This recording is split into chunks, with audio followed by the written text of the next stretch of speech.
Hello students, today we will discuss the topic decimals. Chapter 7 शुरू हो गया बेटा। आपका फर्स्ट एक्सरसाइज है चैप्टर 7 की डेसिमल। डेसिमल आपने जैसे आपने देखा होगा बेटा, कहीं कहीं इस तरह से लिखी होती है, जैसे 3.2। ये जो पॉइंट होता है ना बेटा, इसको डेसिमल बोलते हैं। आज हम उसके बारे में डिस्कस करेंगे, ठीक है। डेसिमल होता क्या है, सबसे पहले हम ये समझते हैं। फ्रैक्शन विद डिनोमिनेटर 10, 100, थाउजेंड्स, 10,000, ठीक है, लाख, बहुत सारी जीरोस के साथ, यानी आर कॉल्ड डेसिमल फ्रैक्शंस। क्या होता है बेटा डेसिमल, कि मान लीजिए आपने फ्रैक्शन पढ़ ली है ना। फ्रैक्शन क्या होता है, न्यूमिनेटर बाय डिनोमिनेटर, अंश बटा हर, ठीक है, उसको हम फ्रैक्शन बोलते हैं। जैसे कि जिसके ऊपर जैसे एक ये हो, कोई भी इंटीजर हो, नीचे भी कोई इंटीजर हो, ठीक है, न्यूमिनेटर हो, डिनोमिनेटर हो, उसको हम क्या बोलते हैं, फ्रैक्शन। पर एक स्पेशल तरह की फ्रैक्शन जिसमें डिनोमिनेटर में कुछ और ना हो, 5, 6, 7, 8 ये ना हो, ऊपर जो मर्जी हो 1, 2, 3, 4, 5, 6, 28, 40, 30 कुछ भी, बट सिर्फ डिनोमिनेटर में जीरोज वाले हमारे पास इंटीजर हो, जैसे कि नंबर हो, जैसे कि 10 हो गया, और जीरो वाले इंटीजर कौन से, 100 हो गया, 1000 हो गया, 10,000 हो गया। स्पेशल इस तरह के जब डिनोमिनेटर में नंबर्स आ जाते हैं, न्यूमिनेटर में चाहे कुछ भी आ जाए, उसको क्या बोलते हैं, डेसिमल बोलते हैं। यानी कि है ये भी फ्रैक्शन, न्यूमिनेटर बाय डिनोमिनेटर, पर डिनोमिनेटर में खासियत क्या है, डिनोमिनेटर में खासियत है कि उसमें 10, 100, 1000 इस तरह से आते हैं, तो उनको बोलते हैं डेसिमल फ्रैक्शन। क्या बोलते हैं, डेसिमल। अब हम देखते हैं कि 3/10 को हम इसको 10th बोलते हैं बेटा, टेंस नहीं बोलते। इससे पहले आपने जो नंबर किया 1s, 10s, 100 ऐसे करते थे ना। अब जब ये डिनोमिनेटर में आए, इसको 10th TH के साथ, 10th, 100th TH के साथ, 100 के बाद TH, ठीक है, ऐसे बोलते हैं। thousands, ठीक है। तो अब हम देखते हैं कि इसको हम कैसे लिखते हैं। They are written as by using a point। जैसे मैंने आपको बताया था ना, ये वाला पॉइंट, इसको हम कैसे लिखते हैं, इस पॉइंट की हेल्प से, ठीक है, कॉल्ड डेसिमल पॉइंट। इसको हम क्या बोलते हैं, डेसिमल पॉइंट। सबसे पहले हमने डेसिमल फ्रैक्शन बना ली, ठीक है, फ्रैक्शन है जिसमें कि ये है। अब इसको कैसे लिखते हैं बेटा, 3 के नीचे कितनी जीरोज हैं, एक जीरो है, तो हम 3 के बाद सिर्फ एक ही अक्षर के बाद या एक ही डिजिट के बाद यहाँ पर पॉइंट लगा देंगे, ठीक है। एक जीरो है तो एक नंबर के बाद पॉइंट लगा देना है। 2 जीरोज हैं तो 2 नंबर के बाद पॉइंट लगा देना है। 2 जीरोज हैं बेटा तो 2 नंबर के बाद पॉइंट लगा देना है। 2 नंबर्स तो है ही नहीं हमारे पास, यहाँ पर तो एक नंबर है। जब हमारे पास एक नंबर हो पर जो पॉइंट है वो हमने दो नंबर के आगे लगाना होता है। यहाँ पर तो चलो एक जीरो थी, 3 खुद ही एक ही नंबर था, सिंगल नंबर था, तो चल गया, यानी कि एक ही नंबर के आगे हमने पॉइंट लगा दिया, ऊपर वाले नंबर के आगे। अब अगर 2 जीरोज हैं तो ऊपर 2 नंबर्स, 2 इंटीजर या कुछ भी कह लो, 2 नंबर के आगे पॉइंट लगाना है। अब यहाँ पर तो सिंगल एक ही नंबर है, तो हमने तो 2 नंबर के आगे पॉइंट लगाना है, तो दूसरा नंबर हम अपनी तरफ से 0 मान लेते हैं। तो ये 1 और 2, तो यहाँ पर इसके आगे पॉइंट लगा देना है, क्योंकि नीचे 2 जीरोज थी। अब हमारे पास 3 जीरोज हैं, 1, 2, 3 जीरो है, तो इसका मतलब हमें 3 नंबर ऊपर चाहिए जिसके आगे हम पॉइंट लगा देंगे। जैसे देखिए अब हमारे पास 7 है ना, तो यहाँ तो हमें 3 नंबर चाहिए, एक तो ये खुद हो गया, 2 जीरोज लगा लेनी है और यहाँ पर पॉइंट लगा लेना है, ठीक है। जैसे 1, 2, 3, तो ये 3 जीरोज के लिए 3 हमें चाहिए। ऐसे ही जैसे मान लीजिए ये 1, 2, 3 और 4 है, 4 जीरो है, तो हमें 4 नंबर ऊपर चाहिए जिनके आगे हम पॉइंट लगाएंगे। तो हम इसको कैसे लिख सकते हैं बेटा, जैसे 28 तो हो गया, उसके आगे 1 जीरो और 1 जीरो और, यहाँ पॉइंट लगा दिया। देखिए 1, 2, 3, 4, ठीक है, इस तरह से हम पॉइंट्स लगाते हैं using a point called decimal point. इसको क्या बोलते हैं, डेसिमल पॉइंट बोलते हैं। समझ आ गया बेटा। जिनके नीचे 3/10 है, जिनके नीचे 10, 100, 1000 इस तरह से नंबर होते हैं, न्यूमिनेटर में चाहे कुछ भी हो, उनको डेसिमल फ्रैक्शन बोलते हैं। इस डेसिमल फ्रैक्शन को पॉइंट में कैसे चेंज करते हैं, जितने नीचे जीरोज हों, 1 जीरो है तो 1 नंबर के पहले पॉइंट लगाना है, 2 जीरोज हैं तो 2 नंबर बना के पॉइंट लगाना है, 3 जीरोज हैं तो ऊपर 3 नंबर बना के पॉइंट लगाना है, 4 जीरोज हैं तो 4 नंबर डाल के पॉइंट लगाना है। ठीक है, अब देखिए बेटा मैं आपको थोड़ी सी एक और एग्जांपल देती हूँ। जैसे हमारे पास 3/10 है ना, तो यहाँ एक जीरो है ना, तो हमें एक ही ऊपर वाले नंबर के आगे पॉइंट, हमने एक नंबर तो हमारे पास है ही है, उसके आगे हमने पॉइंट लगा दिया।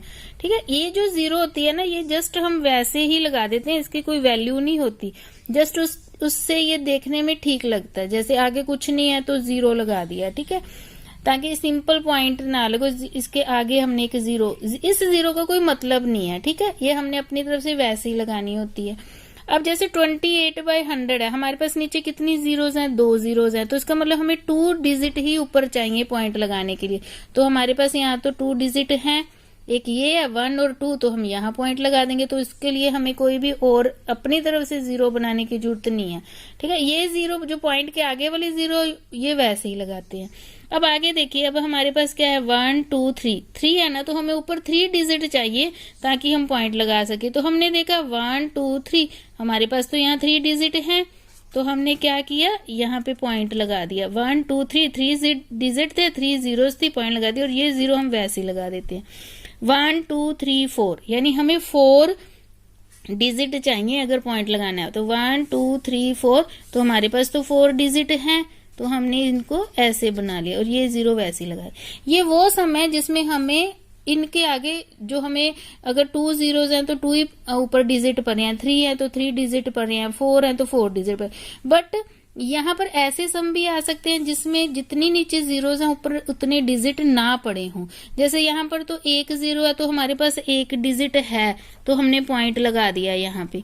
यहाँ पर हमारे पास 2 जीरोज हैं, तो हमें 2 ही डिजिट ऊपर चाहिए थे ना, तो 2 डिजिट नहीं है, तो हम इनको ऐसे बना लेते हैं 1 और 2 डिजिट, और यहाँ पॉइंट लगा लिया। अब जैसे यहाँ 3 डिजिट, 3 जीरोज हैं, तो हमें ऊपर 3 डिजिट चाहिए, एक तो है, एक जीरो 2 आगे लगा ली, 1 2 3, तो यहाँ पॉइंट लगा लिया। अब 1 2 3 4 है हमारे पास, तो ऊपर हमारे पास 4 डिजिट होने चाहिए, एक तो 8 खुद है, तो 4 बनाने हैं, तो 3 जीरोज हमने अपनी तरफ से लगा ली और यहाँ पॉइंट लगा लिया। ठीक है, अब इन सभी के आगे एक एक जीरो तो हमने यहाँ भी तो ऊपर लगाई थी ना, ये आगे वाले जीरो से कोई फर्क नहीं पड़ता, ये हम अपनी तरफ से लगा लेते हैं। क्लियर हुआ बेटा आपको कैसे होता है ये? ठीक है, अब हम इसकी क्या करेंगे बेटा, एक्सपेंडेड फॉर्म करेंगे कि अगर हमारे पास ऐसे कोई डेसिमल में नंबर आ जाता है तो हमने उसकी एक्सपेंडेड फॉर्म कैसे करनी है।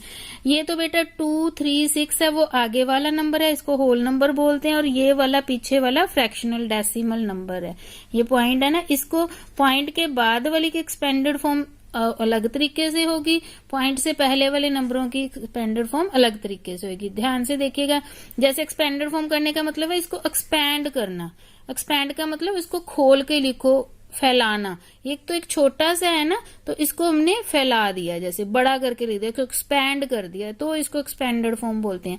मतलब इस छोटे से नंबर को बड़ा करके लिखो, एक्सपैंड करके लिखो। तो हम इस 2 के पहले, हम पहले वाले 3 जो कि पॉइंट से पहले वाले 3 नंबर हैं 2 3 6, इसके साथ डील करेंगे। इसके साथ कैसे डील करेंगे बेटा, देखिए जैसे कि हमारे पास 2 3 6 है, तो हम 2 3 6 को कैसे, जैसे ये 2 है, 2 के बाद कितने डिजिट है हमारे पास, 1 और 2, तो 2 के बाद आपने 2 जीरोज लगा देनी है। अब हम 3 को देखना है, 3 के बाद कितने डिजिट है, 1, तो 3 के बाद 1 जीरो लगा देनी है।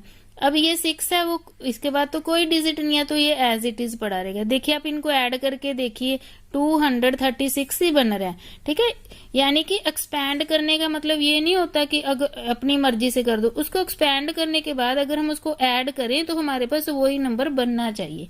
ठीक है, इसीलिए जो पहले नंबर पर है उसके पीछे वाले डिजिट देखें तो 200, 3 के बाद एक ही है, तो 0 1 लग जाए, जितने नंबर होंगे उतनी जीरोज लगा देनी है। ठीक है, तो अब हम इसको कैसे एक्सपैंड कर रहे हैं, देखिए बेटा 236 है, तो हमने 2 के बाद 2 जीरोज लगा दी, 3 के बाद एक ही है तो 1 जीरो लगा दी, 6 के बाद कुछ भी नहीं है तो 6 लगा दिया। अब ये पॉइंट के बाद वाले नंबर को हम अलग टाइप से डील करते हैं। इनको कैसे डील करते हैं बेटा, जैसे पॉइंट 4 5 6 है ना, तो पॉइंट के बाद पहला अक्षर है, पहले का मतलब एक अक्षर है, तो उसके नीचे 1 जीरो वाला लगा देना, यानी 10 लगा देना है। पॉइंट के बाद 5 किस प्लेस पे आ रहा है, दूसरे प्लेस पे आ रहा है ना, तो उसके नीचे 2 जीरोस लगा देनी है, 5/100। ठीक है, अब पॉइंट के बाद 6 कौन से प्लेस पर है, थर्ड प्लेस पे आ रहा है ना, तो बेटा 3 जीरोएं लगा देनी है 1 के साथ। यानी कि पॉइंट के बाद पहले नंबर पे आ रहा है तो 10 लगा देना है, दूसरे नंबर पे 100/100 लगा देना है, पॉइंट के बाद तीसरे नंबर पे हमने बाय 1000 लगा देना है। तो हमने यहाँ प्लस करते जाना है। 4 को लिखा 4/10, क्योंकि पॉइंट के बाद पहला नंबर है, पॉइंट के बाद 5 है 5/100, पॉइंट के बाद 6 है तो 6/1000। अब इसको हम अगर इस तरह से लिखना चाहते हैं तो हम इसको क्या लिखेंगे, 2 हंड्रेड्स, क्योंकि ये 100 है, 3 टेंस, क्योंकि एक हिसाब से ये ऐसे है ना, 10, 3 इंटू 10 टेंस, तो 3 टेंस। 6 क्या है, 6 क्या है, एक हिसाब से 6 इंटू 1 है, तो हम क्या लिखते हैं, 6 वंस। ठीक है, अब ये वाला जो 10 है ना बेटा, इस टेंस और ये 10 तो ऊपर है एक हिसाब से, ये 10 नीचे है ना, तो इसको टेंस लिखना है, TH लिखना है, 10 पाके TH लिखना है, तो 4 टेंस, 5 हंड्रेड्स, TH लगाना है पीछे S। ये क्या है, 106 थाउजेंड्स। ठीक है, TH लगाना है। ठीक है, is it clear to you? पहले ऐसे लिखना है, फिर उसको हमें इन वर्ड्स में इस तरह से शो करेंगे। इसी तरह से मैं आपको एक और एग्जांपल देती हूँ बेटा। देखिए, एक और एक्सपेंडेड फॉर्म करते हैं, इसको एक्सपैंड करना है। पहले तो हम पॉइंट से पहले वाले नंबर इसको डील करेंगे। इसको क्या है, 6 है ना, 6 के बाद कितने जीरोज हैं, कितने डिजिट हैं, 2, तो 2 जीरोज। 1 है, 1 के बाद एक ही है तो 1 जीरो लगा दी। 6 तो एंड में ही है तो 6 लगा दिया। अब पॉइंट से अगले वालों को कैसे डील करेंगे, 6 है ना, तो 6 पॉइंट का पहले एक ही नंबर है तो 10 लगा दिया। पॉइंट के बाद 1 दूसरे नंबर पे आ रहा है तो दूसरा है तो 2 जीरोज लगा देनी है, यानी 100 यूज करना है। पॉइंट के बाद ये तीसरे नंबर पर है तो 6 के साथ 1000 यूज करना है। ठीक है, अब इसको लिखेंगे कैसे, 600 1 टेंस। ठीक है, क्योंकि 1 टेंस इसलिए लिखे ना, 1 इंटू 10, 1 टेंस, 6 वंस, क्या लिखा है, 6 1, क्योंकि ये 6 इंटू 1, 6 वंस। इसको क्या लिखेंगे, 6 टेंथ्स TH के साथ। ठीक है, 1 हंड्रेड्स TH के साथ, 6 ये क्या है, थाउजेंड्स TH के साथ। ये है, जब हम नीचे आएगा ना तो वो ये वाला होता है। ठीक है, थैंक यू।